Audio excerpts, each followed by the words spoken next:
They feel they didn't get justice, and tonight a Kikoka family is on the island leading a protest against the High Court. We'll take you there. And former Police Minister Kareem Musa speaks about the problems the PUP is having. But was his former Minister of Home Affairs a part of the gravy train? Well, that's what we asked. Plus, the minister's son wanted by police tonight. We'll tell you how Stoney Ferguson was set free even after he threw a stone after a cop and smashed the mobile's windshield. Also, Julius Espat's Ministry of Home Affairs made a graphic anti-gang commercial. Former Minister Kareem says he wouldn't have done it like that. We've got details of these and other stories in our newscast for tonight, Thursday, July 23rd, 2026. Good evening. With your news, I'm Indira Craig.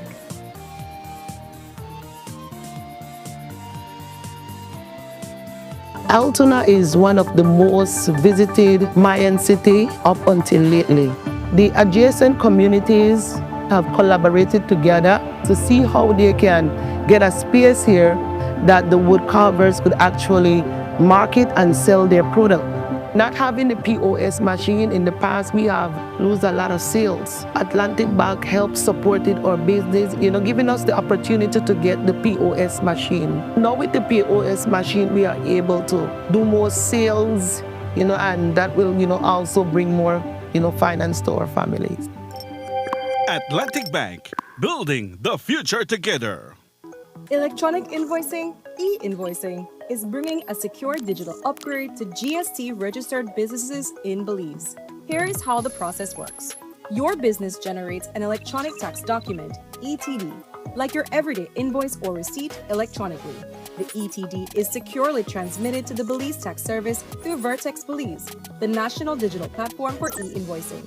The Belize Tax Service validates it instantly and returns the verified ETD to your business, ready to share with your customer, all in seconds. There are 3 ways to get started. Connect your existing accounting software to Vertex Belize, work with a local or international solution provider, or access the free web-based tool to be provided by the Belize Tax Service. Getting started is flexible. For more information, contact the Belize Tax Service at 613-2508 or email etdinfo@bts.gov.bz. Electronic invoicing, simplifying tax compliance through digital innovation.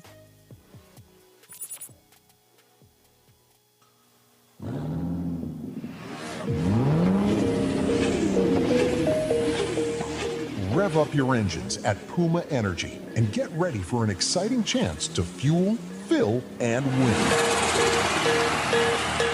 For every $30 purchase on fuel, a liter of lubricant, or $10 at Super 7, get a ticket to win one of 20 fuel prizes of $1,000. And here's the thrill. Fill up with Premium Clean Tech Pro and double your chances of winning. Don't miss out on this incredible opportunity. Head to Puma Energy and Super 7 today for your chance to fuel, fill, and win.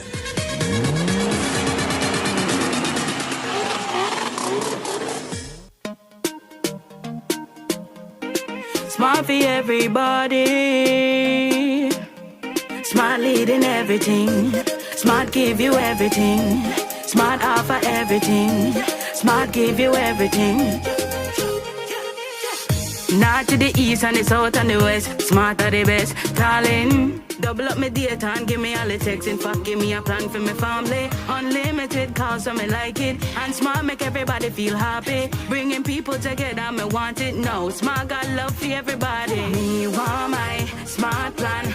Want it right now. Me want my Smart plan. Want it right now. More bundles, data plan. Me want my smartphone, internet in my hand. Call me want my Smart plan. Want it right now.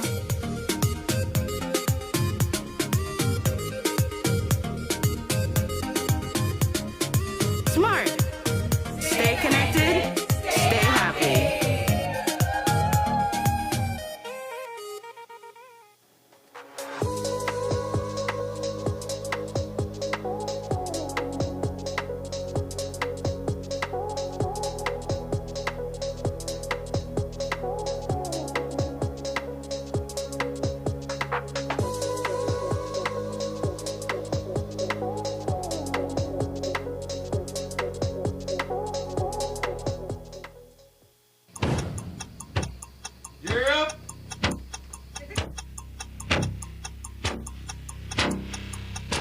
These charter mints aren't from We're an navigating along the coastline. This morning, of the northern 2023 Lagoon.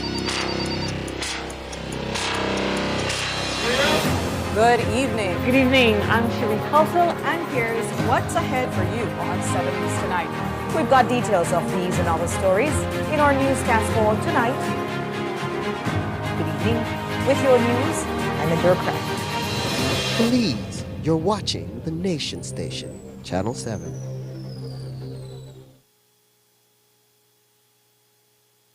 Wake up to positivity and inspiration. It's a fresh and diverse twist on your mornings. Tune in to Sun Up on 7 every weekday morning at 6:30 a.m. right here on your Nation Station, Channel 7. It's the morning show you don't want to miss.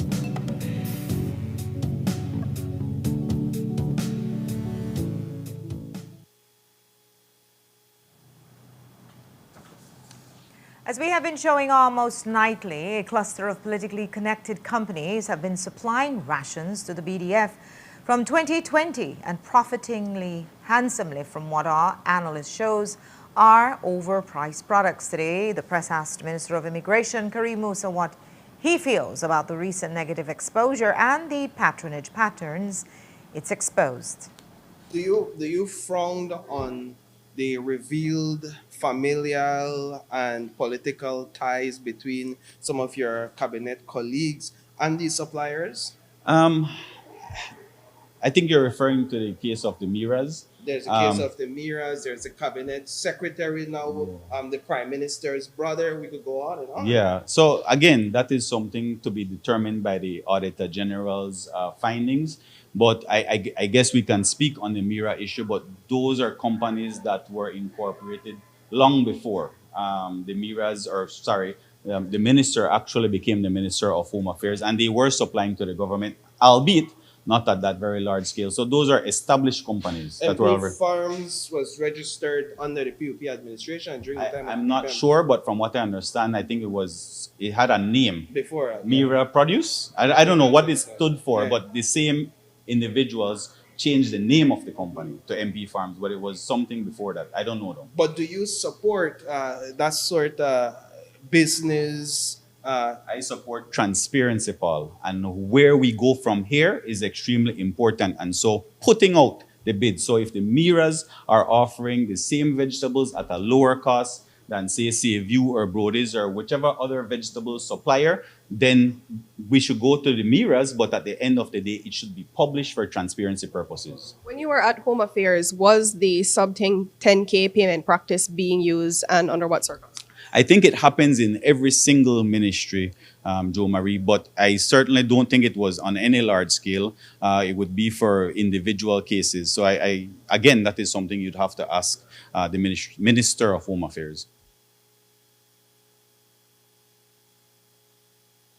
For clarity, MP Farms and Mira's fruits and veggies were both formally registered post-2020. And while they were competitive in some foodstuffs, they were not as competitive in others. Most notably, the volume of business that the government did with MP Farms after Oscar Mira became Minister of Defense increased by 311% year to year. But the spin-off of the corrupt supply lines feeding into the BDF could be far-reaching. But could they have spilled over into the Ministry of Home Affairs when Musa was minister? We're talking about the supply of military boots. Now, we've already shown you how the BDF got over 1,000 of them for well over $1 million with no contract signed, just dozens of sub-$10,000 payments. So we asked former Home Affairs Minister Musa about it today, since his ministry was supplied by the same company, Tropicana. As the former Minister of Police Department, what can you say about the supply of boots and uniforms, since we are informed that the Ministry of Home Affairs sometimes use the same suppliers as the BDF? Yeah, while I was the Minister of Home Affairs, we had, I think, 2 or 3 different suppliers. If you recall, we were also the Ministry of New Growth Industries, and on one occasion, the ministry even made a policy decision that we are going to purchase boots locally made. That company was Umbraland, and they did supply us with boots locally. They were a little cheaper than the imported boots, but at the end of the day, we had to make a decision based on the officers' satisfaction with those boots. And so after we did that first order, we went back to the supplier. Like I said, there were 2 or 3 different suppliers. So were one of those suppliers Tropicana by chance? I believe so, yes. And I think the boots, if I recall, again, I'm not at the ministry anymore, but I'm sure you can verify the brand, I think, was Garmon, because that was the one that the police officers preferred. What was the nature of the arrangement? Did they go through a normal procurement process, offered the winning bid, and then received a supply contract from the ministry? So I don't get involved in procurement whatsoever, and so that would be left to the ministry, the CEO, and the procurement unit at the ministry. So I don't know what, I'm sure that at some point they had to have had a bid and different estimates provided from different companies, but I can't tell you who all applied. Have you ever urged suppliers to your ministries who can't get paid to make out their invoices for less than 10,000 so that it could be spent? Absolutely not. No. From what we have heard anecdotally, the police were not too happy with the Garmon boots, but we'll be looking into it. After 6 weeks of very bad press and a series of successive exposures of self-dealing and family enrichment, can the PUP still do right by the voters? The upcoming municipal election could be a litmus test for the ruling party, and Musa says he believes that they have time to get it right with that much-touted procurement unit. What I would say to that, Paul, is that we are 1 year into our second term in office. We are 4 years out from the next general elections. The People's United Party government is in a good position to make it right by the Belizean people. We have an opportunity to fix procurement, which has bedeviled us for decades, not just this PUP administration, past UDP and PUP administrations. We have an opportunity now to make it right for the current procurement system and moving forward. And what does that entail? As the Prime Minister said, we're going to create an actual procurement unit, but in the meantime, we also have to put in place alerts for these under 10,000 payments that are coming out, because there's no way that the Ministry of Finance should not be alerted when a particular ministry is making so many payments in one particular day. And so there has to be alerts put in place. And as the Prime Minister said, anything under 50,000, we have to publish every single contract and every bid that was put in for that contract. And that might not be something that the people who are bidding are happy about, but at the end of the day, transparency and satisfying the Belizean public that they are getting the best value for money is what is important. So I think moving forward, we have an opportunity to fix that. And I personally think, while it may seem like a strained relationship, I think people have more trust and confidence in the PUP administration to get things right. And so I feel confident that that's what we're going to do. Do you think? We'll take a break now. When we come back, we'll take you to Kikaka, where they are having a protest tonight, and tell you about the minister's son who is wanted for arrest after police set him free 2 days ago. Don't go away.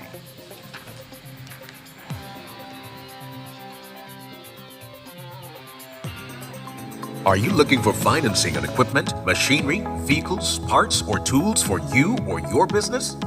Benquip and Belize Bank have partnered to make purchasing easier than ever with Belize Bank's convenient online loan application platform. Simply apply online, get fast and secure financing, and access the equipment or vehicle you need to keep moving forward.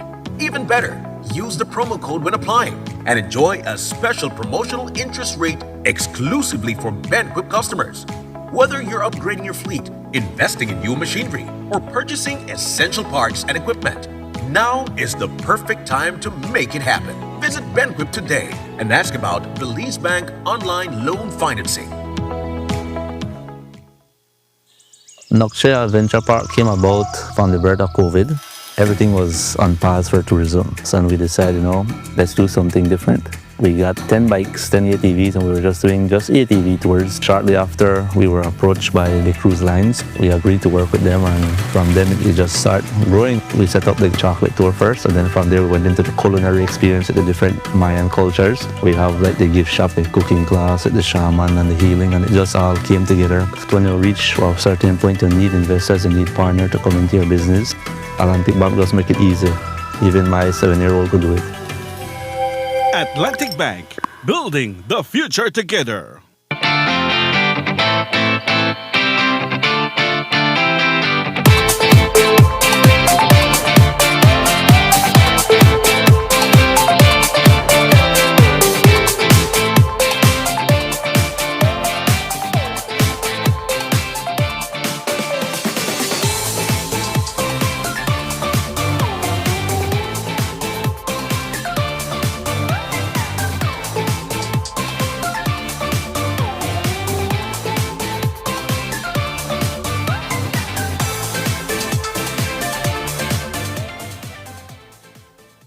Nando's Wholesale is the distributor for the full line of Badia spices, including the original complete seasoning, the perfect combination of ingredients and spices prepared to enhance the natural flavor of your favorite foods.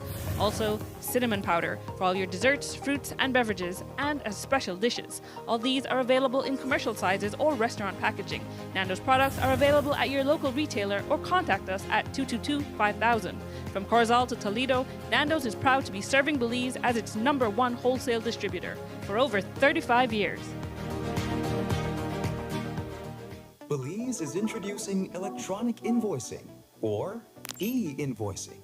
This means invoices, tax receipts, debit and credit notes will be issued, transmitted, and received in a structured electronic format, not a PDF and not a paper document. If you are GST registered and you invoice other businesses or government agencies, your documents will soon need to be created, sent, and verified through Vertex Belize, Belize's national digital platform for electronic invoicing. Why does this matter?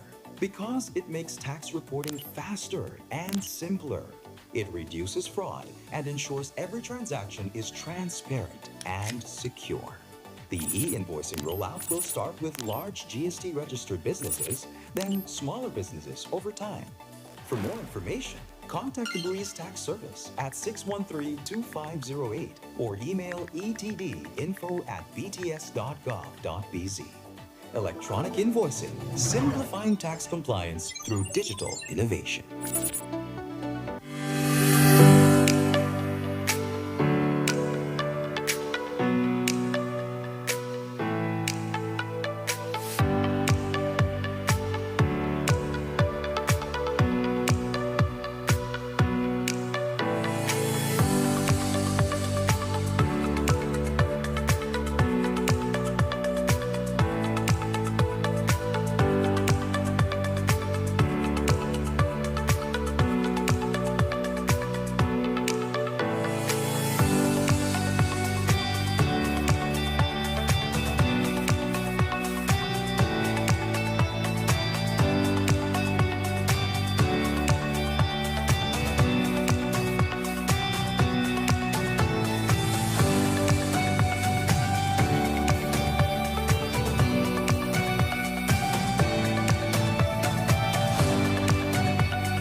Wake up to positivity and inspiration. It's a fresh and diverse twist on your mornings. Tune in to Sun Up on 7 every weekday morning at 6:30 a.m. right here on your nation station, Channel 7.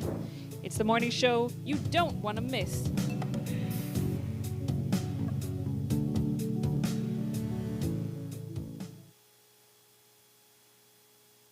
Yesterday, we told you about Kamira Belial, the woman who was sentenced to 2 years on probation after more than $47,000 was accidentally deposited in her account. By the time the authorities discovered the mistake, she had already withdrawn about $28,000. Court reports suggested that the money was intended for a sub-agent of the Belize Government Lotteries Limited. However, today the BGLL is stressing that it had no involvement in the incident. The erroneous transfer of funds was from Nando's Wholesale to Belial. Nando's is a master sales distributor and master agent for the National Bolido and Government Lottery to Belial. The funds were originally meant for a sub-agent of Nando's and were neither from nor intended for the BGLL. And how much, and that is how did the mix-up occur? The accountant at Nando's accidentally sent the money to Belial's Belize Bank account instead of an account belonging to a sub-agent for that company. It's been exactly a month since we last spoke to Julius Espat when he first obtained the title as the new Minister of Home Affairs. And while he does not have a law enforcement background, he was confident that he would be able to fit right into the role thanks to his planning and managerial skills as an architect. Though his new portfolio is being assigned for an interim basis, when we spoke to the former Minister of Home Affairs today, we asked him whether or not he has offered any advice or guidance to Espat as he navigates the role of police minister. I think the interim basis means that the Honorable Julius Espat will hold over for a period of 3 months. I think we are a month and a half or 2 months into that 3-month period. And I think the Prime Minister will assess after the Auditor General's report what direction we're going to take at the Ministry of Home Affairs. Yes, on the first day that Honorable Julius took up the role, I did have a conversation with him and I let him know that any type of support he needs, I was in that position for 5 years. It's not an easy role to take on. And so in any way that I can assist him or advise him, I have made myself available.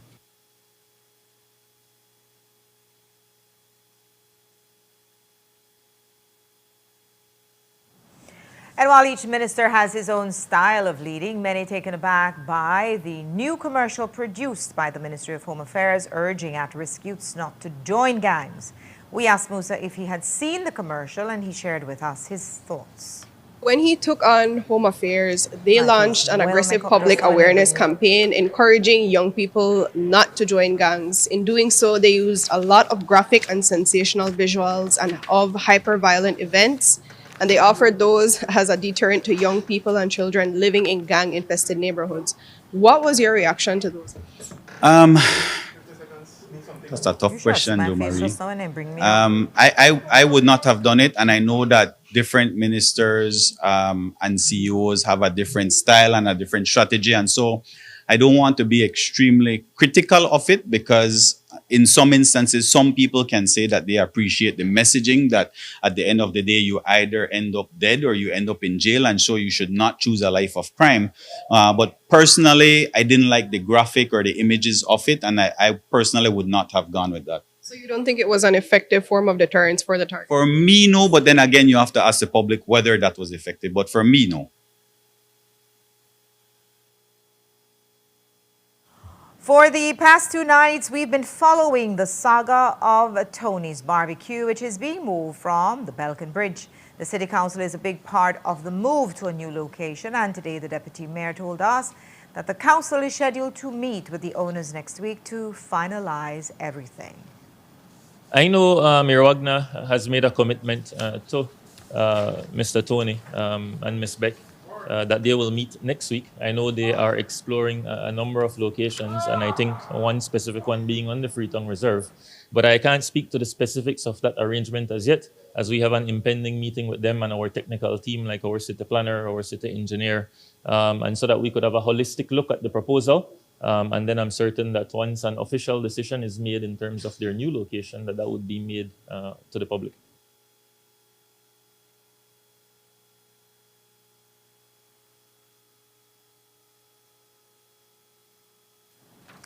A7 News has received multiple credible reports that a GI-3 patrol vehicle came under fire from a high-powered rifle last night.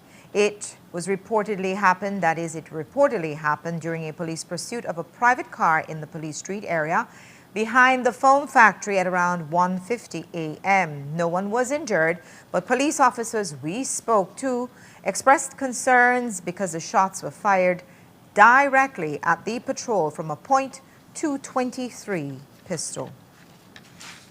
Sources within the police department say that police are seeking to arrest Tony Anson Ferguson, the son of Minister Rodwell Ferguson, based on allegations made against him, including assaulting an officer, resisting arrest, and damaging police property. According to reports, the instruction came from Minister Julius Espat, who stressed that no one is above the law. On Saturday afternoon, Placencia police attempted to pull over a white cargo truck for a minor traffic violation near Mariposa Resort, but the driver, Tony Ferguson, the son of Minister Rodwell Ferguson, allegedly hurled profanities at officers and sped away before they could write him up for a ticket. After a brief pursuit, officers caught up with Ferguson, who allegedly refused to comply, insulted the officers, and pushed an officer during a brief struggle before being taken into custody. The situation escalated dramatically at the police station when Ferguson, shortly after being released from handcuffs, allegedly grabbed a large stone and threw it at the arresting officer, narrowly missing him and smashing both the front and rear windshields of a police mobile. Officers tackled Ferguson as he attempted to throw a second rock, but after all that, he was released, reportedly after calls were made on his behalf. Tonight, police are looking for him to make an arrest.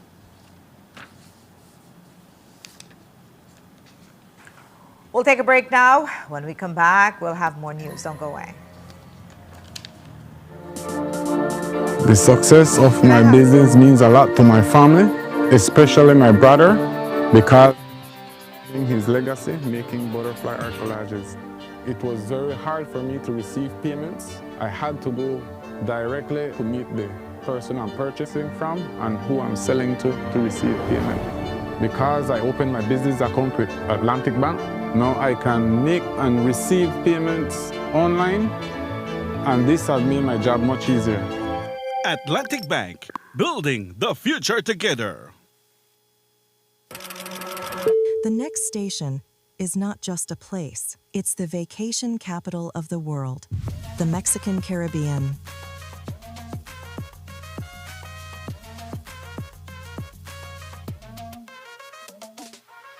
Do you know why we are the capital of vacations? Because no other place on earth brings together so many ways to vacation in one single destination. From rest to adventure. From nature to culture. From luxury to freedom. Every vacation imaginable, except snow, and we plan to keep it that way.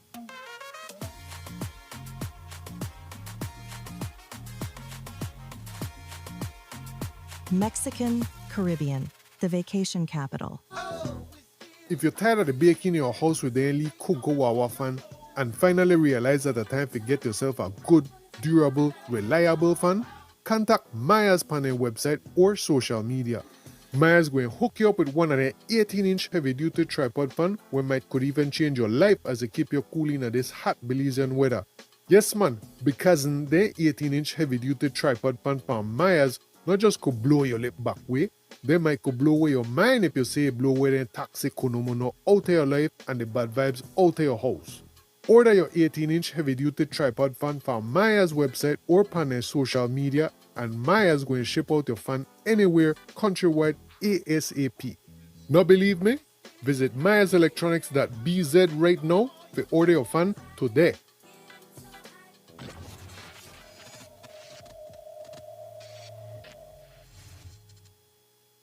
Nando's Wholesale is the distributor for the full line of Badia spices, including the original complete seasoning, the perfect combination of ingredients and spices prepared to enhance the natural flavor of your favorite foods. Also, cinnamon powder for all your desserts, fruits, and beverages, and as special dishes. All these are available in commercial sizes or restaurant packaging. Nando's products are available at your local retailer or contact us at 222-5000. From Corozal to Toledo, Nando's is proud to be serving Belize as its #1 wholesale distributor for over 35 years.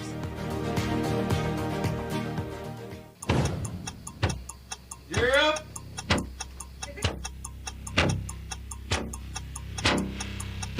These charter means aren't We're navigating along the coastline. This morning, the 2023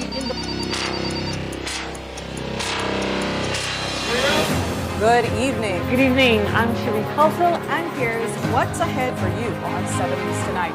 We've got details of these and other stories in our newscast for tonight. Good evening. With your news, I'm Linda Craft. Please, you're watching the Nation Station, Channel 7.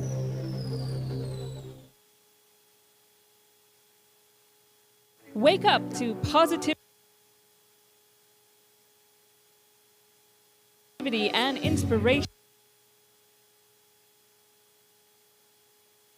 It's a fresh and diverse twist on your mornings. Tune in to Sun Up on 7 every weekday morning at 6:30 a.m. right here on your Nation Station, Channel 7.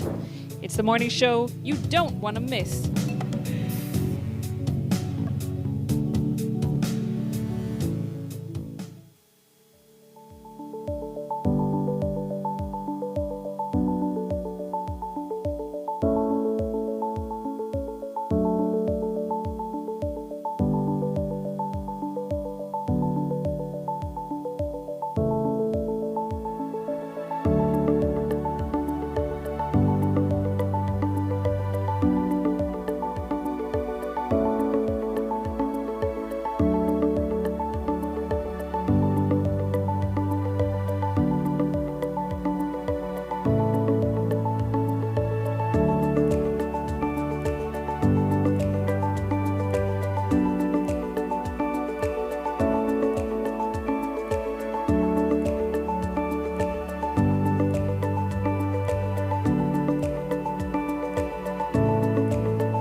Today, we also asked Musa for an update on the Jason Flowers case. He's the immigration cashier currently wanted by police for questioning in connection to a major theft investigation that occurred at the Department of Immigration.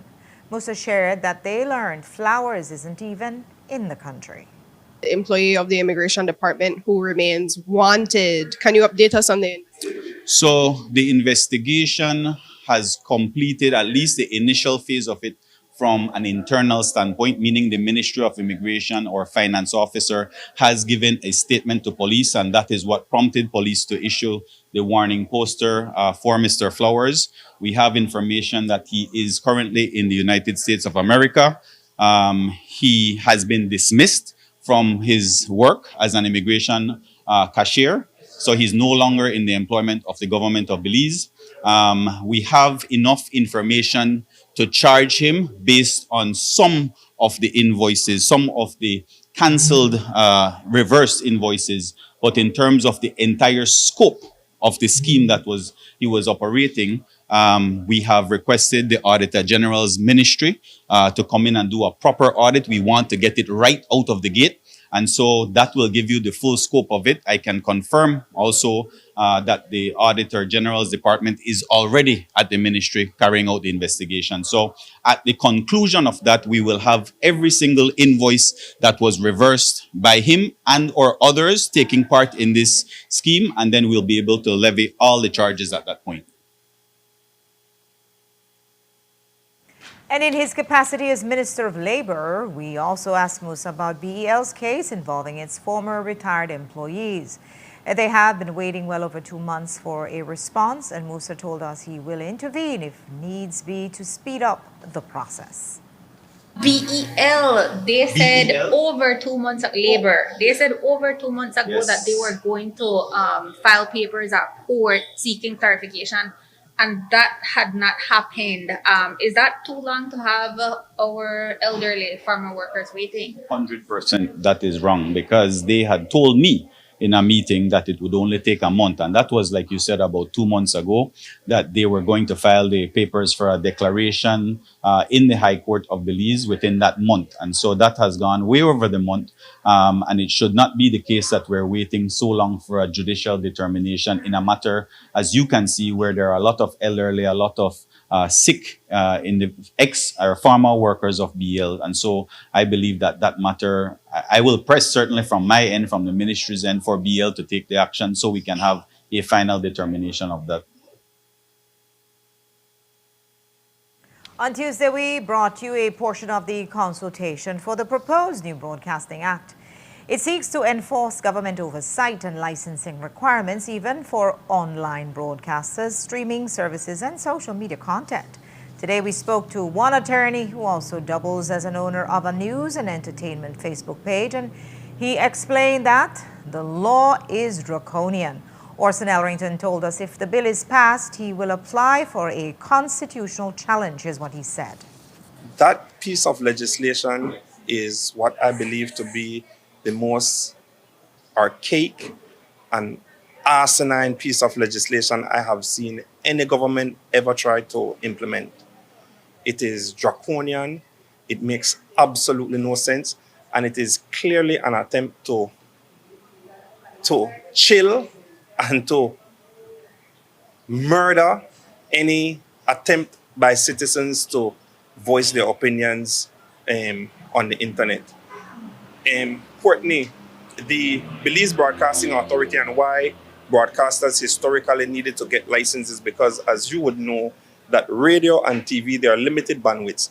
And so it was created to be able to allocate these bandwidths and say, well, Channel 7 can have one, Channel 5 can have one, but they're limited. So we have to be able to ensure that there are varying opinions and it is not dominated by anybody. And that if you have these bandwidths, then you have to comply with these conditions.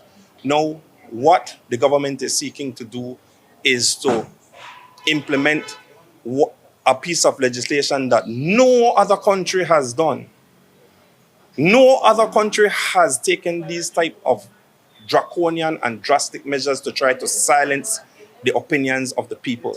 We see that there are all of these different leaks about corruption being rampant throughout the different ministries. Rather than implementing legislation to address that type of corruption, they are instead attempting to put in legislation that would effectively be able to fine people as much as $50,000 for a simple Facebook post, for somebody going live. If that is not crazy, if that is not asinine, if that is not ridiculous, if that is not grounds for every single person who thinks that it is important for us to have the freedom of expression to say, no, that cannot and will not and can never be accepted, then I don't know what can be.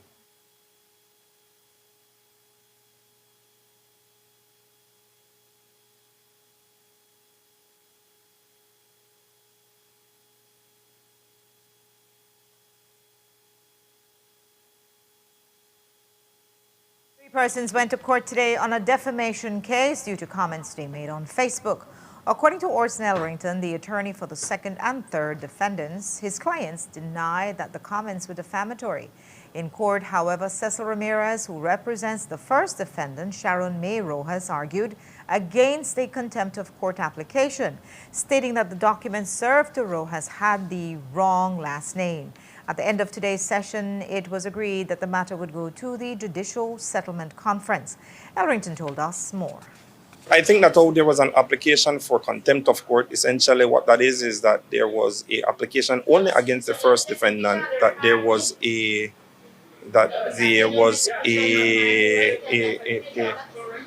contempt of court application, which means that there was an order by the court and that the court and the order was not complied with. And so they're figuring out whether or not, in fact, there was a breach of the court order. That is essentially what happened today, which was not concluded, by the way. It still continues. So essentially what they're utilizing now is what is called a Judicial Settlement Conference, which is a new feature which has recently been implemented by the court, where they use senior judicial officers, senior attorneys, to be able to offer an opinion for the parties before the court to determine whether or not there is merit to their case. The matter will resume on October 9th and will head to trial if it is not settled in the MJSC. The third Diaspora Summit commenced today, bringing together residents and members of the Belizean diaspora abroad. They will spend the next 3 days engaged in panel discussions, presentations, and a business exchange through a mini expo at the summit. We stopped by the event this morning and learned more about the case for including the Belizean diaspora in nation building. This has been going on for a while. There's been different level of advocacies, and I've been involved with Belizean Citizens Abroad, Belize American Chamber of Commerce. So we have been doing different types of diaspora-related events. Right now, we are formulating the summit as a more mature type policy focus, and we do it with an agenda and motivation involved. Involved with the process. So we are introducing a policy paper requesting that the government create a national diaspora policy for the diaspora community. That comes with government and representation, and I think it's bigger than just voting. It's actually having representation, and that might look like something different from different perspectives. Some people want, some people discuss the idea of a Senate seat. You have NGOs that are in the Senate, you have the church that are in the Senate, and a lot of these are non-Belizean entities. And so that was some of the discussions that have taken place. Of course, the diaspora wants to vote on national issues because I think it's still important. But again, it's a request for a proposal that these discussions take place. As you know, I have always been a fierce advocate for Belizeans.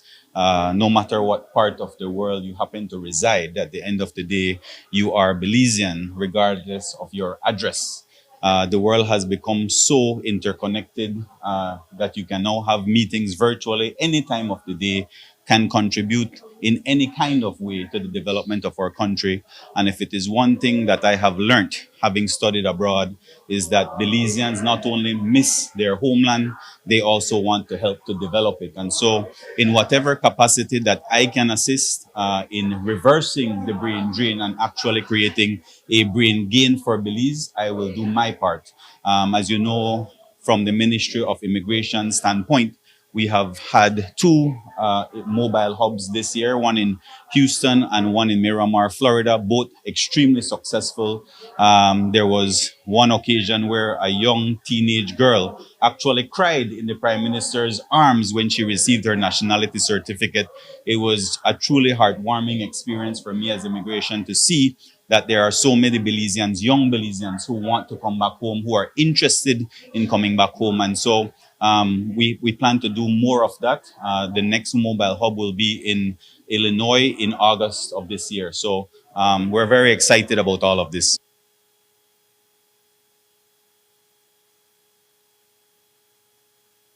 And the Belize City Council is also playing its part with the development of an app which will cater to those locally but also in the diaspora. Deputy Mayor Miller commented. We have a desk that is dedicated to really building relationships and keeping in communication with the diaspora and offering the various services that we offer to the diaspora. Of course, we want to be able to do that in a more effective way, and that is one of the things that we're trying to accomplish through the establishment of the Belize City app, which we are currently working on in partnership with Digi and Telepin. And so we want to really bring all the services that we offer to the fingertips of Belizeans at home and residents at home and abroad as well. But I would say we have an excellent relationship. And we have to realize that the diaspora, they're not necessarily only a part of our story, but they're a part of our future as well. And it's certainly important that we engage them and that we continue to do so. A protest has just started on Keokuk a short while ago. Family, friends, and residents went to the streets to protest the controversial court ruling that acquitted a man accused of a brutal island murder. On Monday, Juan Carlos Novello walked free after being acquitted of the November 2023 murder of his common-law wife Leslie Verde, a mother of 3 who was strangled to death.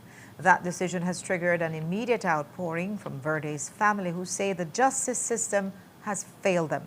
And to make it worse, the judge didn't even wait for them to arrive in the courtroom before she presented her not guilty verdict.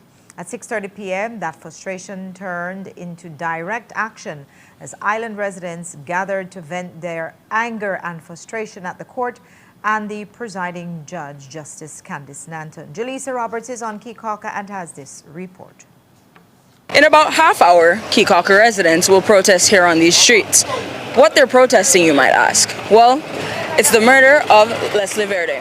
We spoke to her sister, who is also one of the organizers, and this is what she had to tell us. Good evening, everyone. My name is Jaleesa Roberts, and we are here in Kekauke, where we will be attending the Justice for Leslie Verde rally, which will happen at 6 p.m. It starts at 6 p.m., and they will be making their rounds throughout the village of Kekauke to really stand up for their family members. The family member has put together and been able to really bring everyone together throughout the village to really support this cause. We know that in terms of that, Justice Candice Nanton found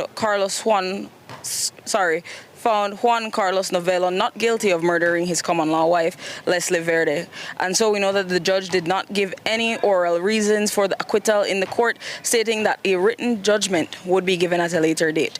In terms of that, we know that we spoke with the cousin of her earlier in the week, who explained that they are frustrated and they feel as if the justice system has abandoned them. But this evening, we are joined by more family members. And can you give us your name, please, and your relation to the deceased? My name is Heidi Lopez, and I'm the sister of Leslie Verde. Can you talk to us about what you guys want to accomplish this evening? Okay, so we are doing this rally so that our voices can be heard. We are very disappointed how everything went. We want to get the written from the judge, to find out the reason, the conclusion, why she find this man not guilty. And I feel like they just did the verdict and they didn't even wait for us. And we feel down. We feel very disappointed and we want justice for her. Can you talk to us about what the trial has been like throughout all the years, no? When the trial started, from our sister, we start, I can't remember the date, I think it was like the 1st of July. All the family members get to inform that the trial will start. And the first day I didn't make it because I was part of the witness with my nieces. So they said you cannot be on the first hearing. So, after that day, I went to all the hearing. My cousin that you spoke to, you, Myra, she was there from first day.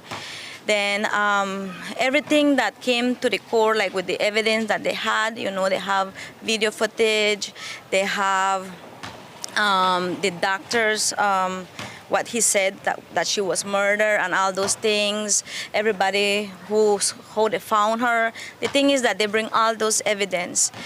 So how did you all feel when you heard the verdict earlier in the week? When I heard the verdict, I believe and I know deep in my heart this man is guilty.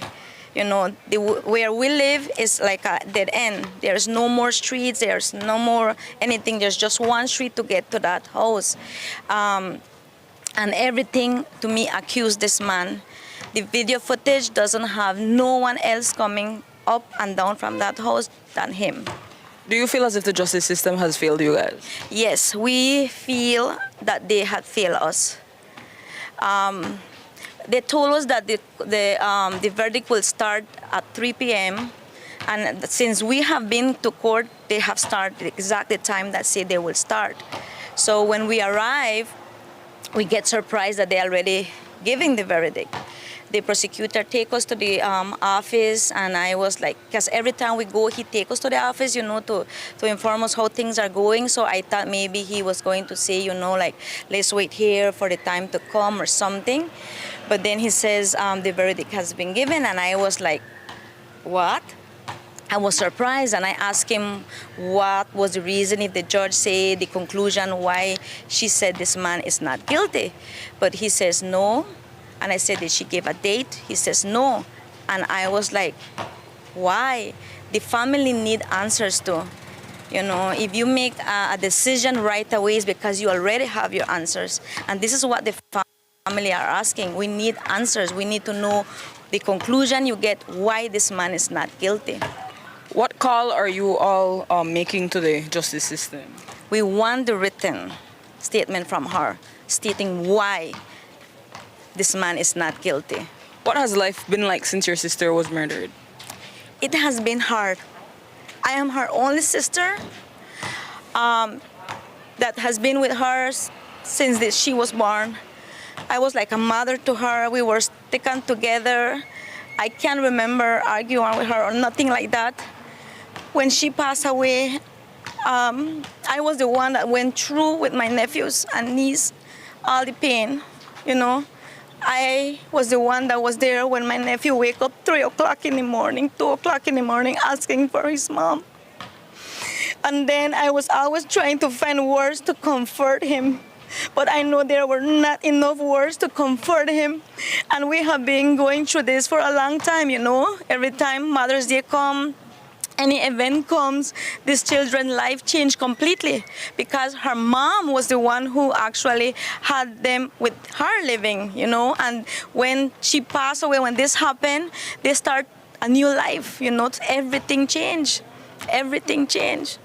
And we know exactly how this feels because we are living it, you know. And that's the reason we want justice, because she was not.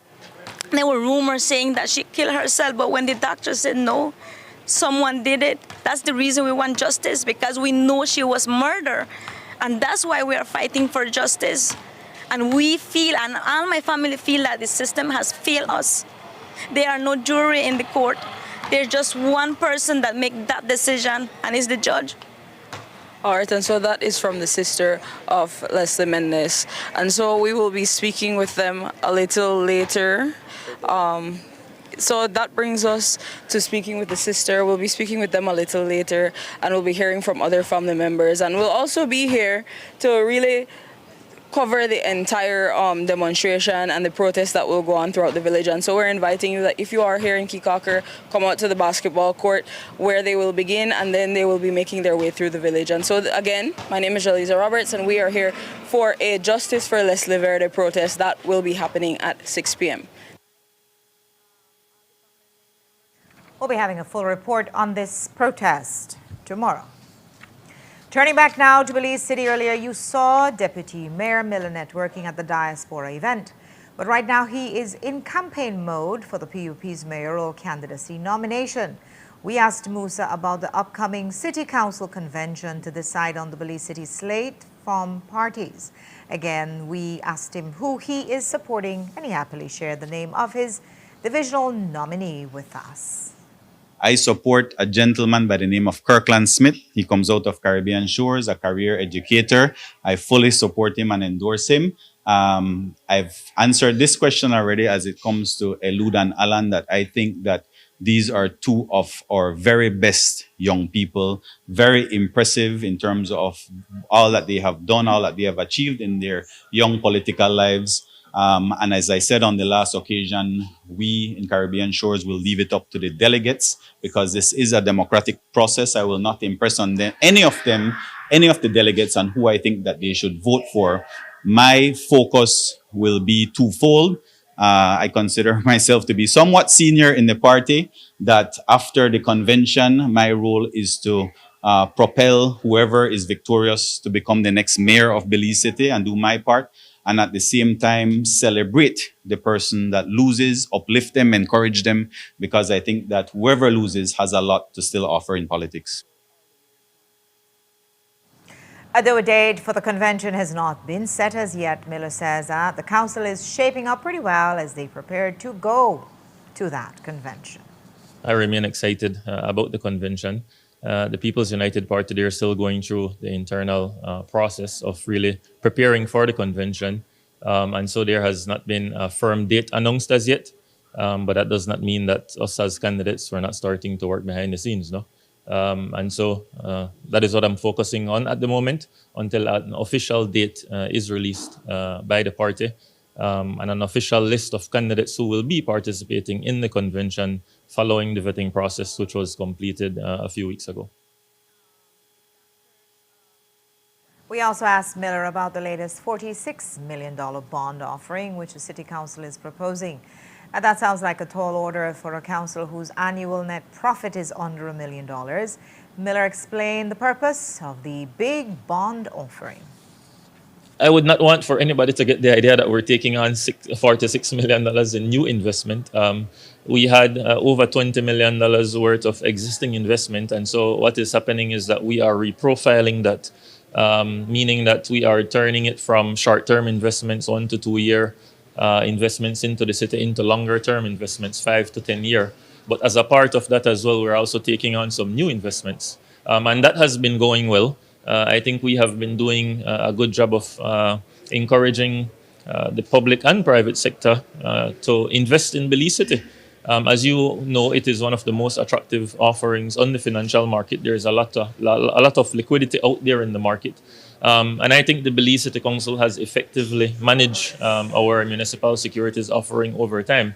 I am proud to say that we have never defaulted on an interest or principal payment, even through the impacts of the COVID-19 pandemic, even through the impacts of Hurricane Lisa and all the economic implications that came along with that. We have been able to meet every single payment.